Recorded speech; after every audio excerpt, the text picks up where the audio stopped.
इस मूवी की शुरुआत में हम स्पेंसर को देखते हैं जो पढ़ाई के लिए न्यूयॉर्क शिफ्ट हो चुका है। तभी उसे मार्था का मैसेज आता है। वह अपने पुराने दोस्तों को मिस करता है, इस वजह से वो अपने होम टाउन पर आ जाता है। और अब ये चारों एक बार फिर से क्रिसमस के ऊपर नौराज जगह पर मिलने का डिसाइड करते हैं। अब वो तीनों के तीनों दोस्त वहाँ पर पहुँच जाते हैं, लेकिन स्पेंसर नहीं पहुँचता है। इस वजह से वह तीनों उसे ढूंढने के लिए उसके घर पर चले जाते हैं, जहाँ पर उसके दादाजी और उसके एक पार्टनर माइलो होते हैं। लेकिन उन्हें स्पेंसर के बारे में कुछ भी पता नहीं होता है। इस वजह से वो तीनों बेसमेंट के अंदर चले जाते हैं, जहाँ पर वो देखते हैं कि वो जो जुमांजी गेम है, वो जो टूटा हुआ था, उसे स्पेंसर ने ठीक कर दिया है, क्योंकि उसे जुमांजी गेम का कैरेक्टर बहुत अच्छा लगता है, क्योंकि वह उस दुनिया के अंदर ताकतवर था, लेकिन इस दुनिया के अंदर वो बहुत कमजोर होता है। और अब इन तीनों को पता चल जाता है कि स्पेंसर जुमांजी गेम के अंदर जा चुका है। इस वजह से ये तीनों भी गेम के अंदर जाने लगते हैं, लेकिन इस बार गड़बड़ हो जाती है, क्योंकि ये जुमांजी के जंगल के अंदर तो पहुंच जाते हैं, लेकिन बैथनी जो कि पहले प्रोफेसर बनी थी, वो तो इस बार गेम के अंदर एंटर ही नहीं हुई है। उसके बदले गेम के अंदर पहुंच जाते हैं स्पेंसर के दादाजी और उनके पार्टनर माइलो। और उसके दादाजी अब बन जाते हैं ब्रेवस्टोन, जो पहले उनका पोता बना था, और साथ ही माइलो मॉस बन जाते हैं। और फ्रिज इस नई जुमांजी दुनिया के अंदर बन जाता है प्रोफेसर शेली, जो नक्शों का जानकार होता है। और मार्था अभी भी अपने पहले वाले कैरेक्टर रूबी राउंड हाउस की होती है। अब क्योंकि यहाँ पर स्पेंसर के दादाजी और उनके पार्टनर माइलो जुमांजी की दुनिया के अंदर पहली बार आते हैं, इस वजह से उन्हें यहाँ के सारे रूल्स समझा दिए जाते हैं कि यहाँ पर हो क्या रहा है। इसके बाद इनका गार्ड हेलीकॉप्टर के अंदर आता है, जो इन्हें अपने साथ लेकर जाता है। वो इन्हें बताता है कि जुमांजी गेम, ये जंगल इस बार एक बार फिर से खतरे में आ चुका है, इसीलिए हमें तुम्हारी मदद की जरूरत है। पूरा जुमांजी जंगल सूख रहा है, और इसका कारण यह है कि जुमांजी जंगल के कबीले के सबसे बूढ़े आदमी के गले के लोकेट, जिसका नाम फेल्कन हार्ट है, उसे जर्गन नाम के आदमी ने, जो कि बहुत ही खतरनाक है, उसने चुरा लिया है। इस वजह से अब धीरे धीरे सब कुछ खत्म हो रहा है। इस वजह से अब जुमांजी जंगल एक बार फिर से श्रापित हो चुका है और धीरे धीरे सूख रहा है। और अगर हमें इस सूखे को रोकना है, इस शराब को रोकना है, तो हमें कैसे भी उस फेल्कन हार्ट को जर्गन से हासिल करना होगा और सूरज को दिखाते हुए जुमांजी कहना होगा, तभी हम इस लेवल को खत्म कर पाएंगे और शराब को भी रोक पाएंगे। इसके बाद हम देखते हैं कि वो गार्ड इन सबको एक रेगिस्तान के अंदर छोड़ देता है, जहाँ पर इनके सामने एक ऑस्ट्रेन आता है। अब जैसे ही ब्रेवस्टोन उसके पास जाता है, तो वो ऑस्ट्रेन ब्रेवस्टोन को मार देता है, जिससे ब्रेवस्टोन की एक लाइफ तो खत्म हो जाती है और अब उसके पास सिर्फ 2 ही लाइफ है। और इसके बाद ये सब अपनी जान बचाते हुए, अपनी लाइफ को सेव करते हुए वहाँ से भागने लगते हैं, क्योंकि वहाँ पर बहुत सारे ऑस्ट्रिचेस का पूरा झुंड उनके पीछे पड़ जाता है और ये गाड़ी लेकर वहाँ से भागने लगते हैं। लेकिन भागते भागते इनके सामने एक बहुत ही बड़ी खाई आ जाती है और अभी अपनी गाड़ी को रोक भी नहीं सकते हैं, क्योंकि इनके पीछे ऑस्ट्रिचेस का पूरा झुंड पड़ा है। इसीलिए ब्रेवस्टोन हिम्मत करके उस गाड़ी को वहाँ से खुदा कर दूसरी तरफ पहुँचा देता है और इस तरह से इन सब की जान बच जाती है। वहीं दूसरी तरफ हमें असली दुनिया का सीन दिखाया जाता है, जहाँ पर बैथनी अभी भी वहीं पर है, जुमांजी गेम के अंदर नहीं आई है। इस वजह से वो एलेक्स के पास जाती है और उससे कहती है कि हमें हमारे दोस्तों की मदद करने के लिए जाना होगा। वहीं गेम के अंदर ये चारों के चारों उस जगह पर पहुंच जाते हैं जहां पर जर्गन है। अब वहां पर ब्रेवस्टोन की गर्लफ्रेंड भी होती है, जो एक क्लू है, और ये उसे फॉलो करते करते जर्गन के लोगों तक पहुंच जाते हैं, जिनके पास चेस्ट होता है जिसके अंदर ज्यूल है। और अब ये सोचने लगते हैं कि ये कैसे उस चेस्ट ज्यूल को वहां से उड़ा कर ले जाए।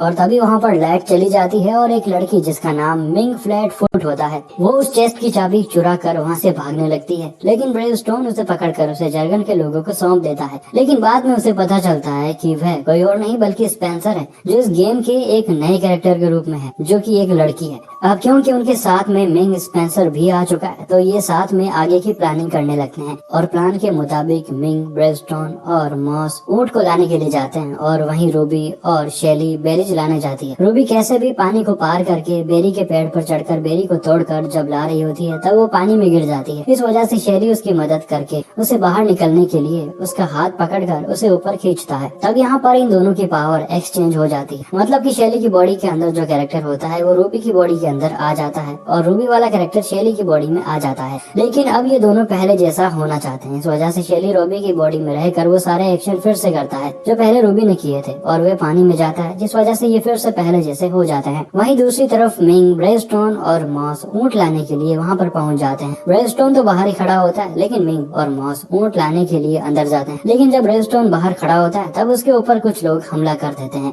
लेकिन ब्रेवस्टोन बहुत ताकतवर होता है और वो सभी लोगों की छुट्टी कर देता है। वहीं मिंग और मॉस अंदर ऊंटों के पास होते हैं और वहाँ पर मिंग को पता चलता है कि मॉस तो जानवरों से बात कर सकता है, इस वजह से वो उसकी मदद से ऊंटों को बाहर लेकर आ जाते हैं। लेकिन तभी वहाँ पर ब्रेवस्टोन की एक्स गर्लफ्रेंड का हस्बैंड हस्बैंड आ जाता है, जो इन सब के ऊपर हमला करके इन्हें मार देता है। यानी कि अब इन सब की एक एक लाइफ खत्म हो चुकी है। अब ये सब ऊँटों पर बैठकर वहाँ से निकल जाते हैं और एक जगह पर पहुँच जाते हैं, लेकिन वहाँ से आगे ऊँट नहीं जा सकते हैं क्योंकि आगे खतरा, और अब इन्हें आगे का सफर पैदल ही तय करना होगा। अब ये पांचों आगे बढ़ते बढ़ते एक ऐसी जगह पर आ जाते हैं जहाँ पर कई सारे लकड़ी के ब्रिज होते हैं, और शैली की मदद से ये एक ब्रिज को चूज करके उसके ऊपर चलते हैं। लेकिन तभी वहाँ पर कई सारे बंदर इनके ऊपर हमला कर देते हैं और नीचे काफी गहरी खाई होती है। अब ये उन बंदरों से अपनी जान बचाते हुए वहाँ से भागने लगते हैं, लेकिन तभी रूबी एक गलत ब्रिज पर आ जाती है। लेकिन उसके पीछे एक बंदर आ जाता है जो उसे उठाकर खाई में फेंक देता है, जिस वजह से उसकी भी एक लाइफ कम हो जाती है। वहीं दूसरी तरफ मिंग के ऊपर भी एक बंदर हमला कर देता है, लेकिन इससे पहले कि वो मिंग को मारे वहाँ पर ब्रेवस्टोन पहुँच जाता है, जो अपनी किक से उस बंदर को नीचे फेंक देता है। अब चारों तरफ कई सारे मंकीज होते हैं जो इन्हें मारना चाहते हैं, लेकिन ब्रेवस्टोन और मिंग उस ब्रिज को पकड़कर हिलाने लगते हैं। लेकिन तभी मिंग एक दूसरे ब्रिज पर चली जाती है और रूबी उसे पकड़कर दूसरी साइड चली जाती है, और धीरे धीरे ये सब उन बंदरों से बचकर दूसरी साइड पर आ ही जाते हैं। लेकिन अब भी मंकीज इनका पीछा नहीं छोड़ते हैं। तभी वहाँ पर एलेक्स एक घोड़े के ऊपर बैठकर आ जाता है और वे घोड़े की मदद से उन सारे बंदरों को वहाँ से भगा देते। और यहाँ पर हमें पता चलता है कि एलेक्स जिस घोड़े पर बैठकर आया है वो दरअसल बेथनी है, क्योंकि उसे इस बार घोड़े का कैरेक्टर मिला है। और अब सब के सब कैरेक्टर ने अपनी दो लाइफ खत्म कर दी है और सभी के पास सिर्फ एक ही लाइफ बची है, और ये अपनी पावर्स को भी अपने पुराने कैरेक्टर्स की तरह सही से यूज नहीं कर पा रहे होते हैं। तभी इनकी नजर पानी के ऊपर जाती है, और ये वही पानी होता है जिसके अंदर रूबी ने और शैली ने एक दूसरे को एक्सचेंज कर लिया था। इसीलिए ये सबको बताते हैं कि ये कैसे अपने असली अवतार के अंदर आ सकते हैं। इस वजह से ये सारे उस पानी के अंदर कूदकर अपने असली कैरेक्टर के अंदर आ जाते हैं। अब स्पेंसर के दादाजी बन जाते हैं मिंग, और उनका साथी माइलो बन जाता है वो घोड़ा।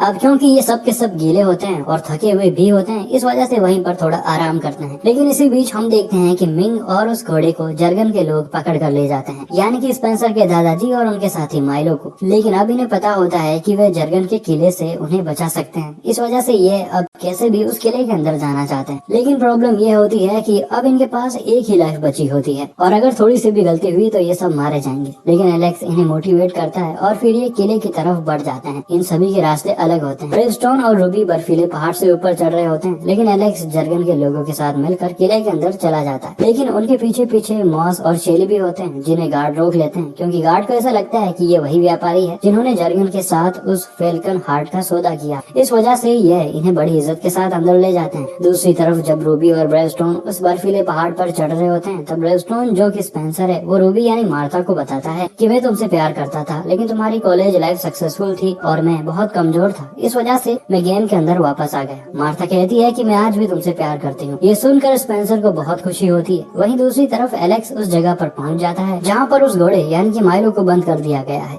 एलेक्स उन तक पहुंचने की बहुत कोशिश करता है, लेकिन वे 2 बार मारा जाता है, जिससे उसकी 2 लाइफ तो खत्म हो जाती है, और अब उसके पास भी एक ही लाइफ होती है, लेकिन वे घोड़े को बचा ही लेता है। वहीं ब्रेवस्टोन और रूबी भी उस जगह पर पहुंच जाते हैं जहां पर मिंग कैद होती है। ये मिंग को छुड़ा ही लेते हैं क्योंकि वो एक शातिर चोर होती है, और मिंग के जरिए ये उस फेल्कन हार्ट को लेने की कोशिश करते हैं। लेकिन जब मिंग को वहाँ भेजा जाता है तो उस चेस्ट बॉक्स के अंदर कुछ भी नहीं होता है, वो खाली होता है, और ये समझ जाते हैं कि ये तो एक बहुत ही बड़ा ट्रैप है।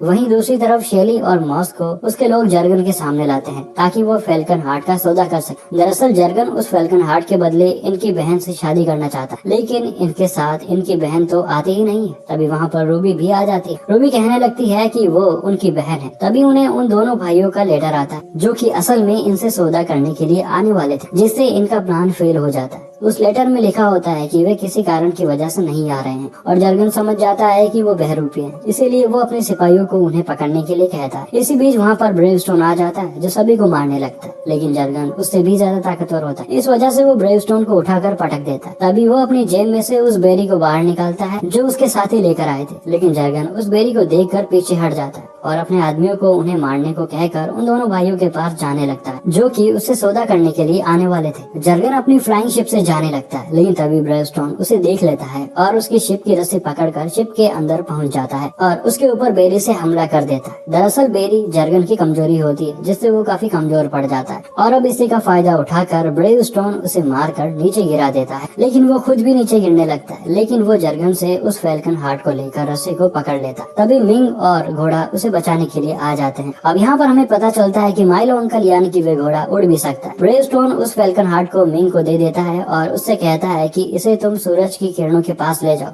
और कहना जुमांजी, और मिंग ऐसा ही करती। अब क्योंकि वहाँ पर बर्फीले पहाड़ होते हैं, इस वजह से बादल काफी ऊपर होते हैं और फिर मिंग ऊपर जाकर उसे सूरज की रोशनी के सामने लेकर जाती है और फिर सब के सब एक साथ मिलकर जुमांजी कहते हैं। इस वजह से सब कुछ रिवर्स होने लगता है और इस दुनिया का और इस जंगल का जो भी श्राप होता है वो खत्म होने लगता है। तभी वहाँ पर उनका गाइड उन्हें अपनी असली दुनिया में ले जाने के लिए वापस आता है, लेकिन माइलो वापस जाने के लिए मना कर देता है क्योंकि वे बीमार है और कभी भी मर सकता है, इसीलिए वो यहीं पर रहना चाहता है। इसके बाद गाइड बाकी लोगों को अपनी असली दुनिया में लेकर जाता है, जहाँ स्पेंसर अपने दादाजी को वीडियो गेम खेलना सिखा रहा होता है और उन्हें भी गेम खेलने में मजा आने लगता है और ये सारे दोस्त मिलकर ये डिसाइड करते हैं कि ये हमेशा एक साथ रहेंगे। और दोस्तों, इसी के साथ ये मूवी यहीं पर खत्म हो जाती है।